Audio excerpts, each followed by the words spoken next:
In Genesis 41, Katika Mwanzo 41, the Pharaoh or the king said, Muka wa of mfalme all the akasema, people in our provinces everywhere, there's nobody that has the Spirit of God like Joseph. kati ya mikoa yote hakuna yeyote aliye na roho kama Therefore, Yusufu. bring him to me. And Joseph interpreted the king's dream. Kwa hivyo mulete And the kwangu king na was so akatafsiri touched in his ndoto. heart that he made him the prime minister. Lift your Mfalme akamfanya kuwa waziri He went from mkuu. the pit to the palace in a day. Akawa katika ikulu kwa siku moja. Someone say, I'm crossing over tonight from the Sema pit to the ninavuka palace. usiku wa leo na kuingia kwenye Say, I'm ikulu. going from famine to feast. Ninatoka kutoka Come kwa on, I'm njaa going na from famine kusherehekea. to feast. Kutoka kwa njaa na I'm kusherehekea. going from poverty to prosperity. Kutoka We can make umaskini a na song. kuwa tajiri. I'm going from famine to feast. Ninatoka kutoka kwa njaa na kusherehekea Hallelujah. kwa mkuri. I'm going from poor to rich. Natoka umaskini kuwa Lift your tajiri. hands. Inua mkono wako I can juu. still feel some of you got half a thing in your mind. Kuna mawazo Hit yaliyo ndani ya yourself in that mawazo. side of the head and say, come out. Gonga kwa kichwa na useme toka.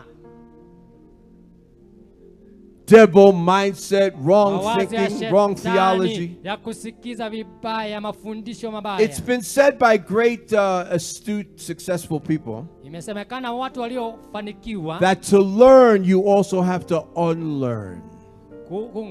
Because you were taught some wrong things. Kwa sababu ulifundishwa mambo yaliyo mabaya. So lift your hands like a proper Kenyan person and say, hi, my names are. What's your name? Start to say your names. There's going to be like a lot of noise right now. A lot of names. Come on, say your names out loud. Come on, be proud of yourself. Don't be shy. Say your names out loud.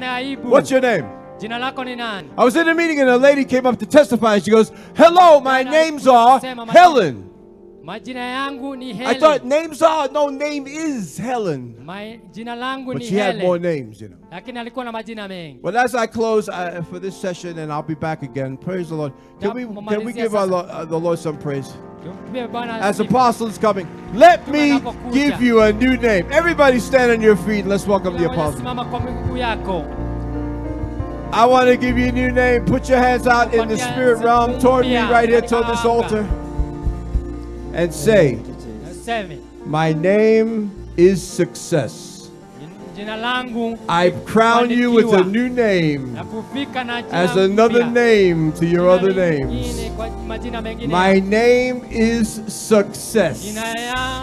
Everything I touch will prosper. Everything I do will succeed. I will hear God and begin to move into the purpose and dimensions of destiny. Success, success, success, success. Hallelujah. Somebody shout. Shout your new name. Success, abundance, increase, blessings. I'm Thomas Mathen IV. I love you.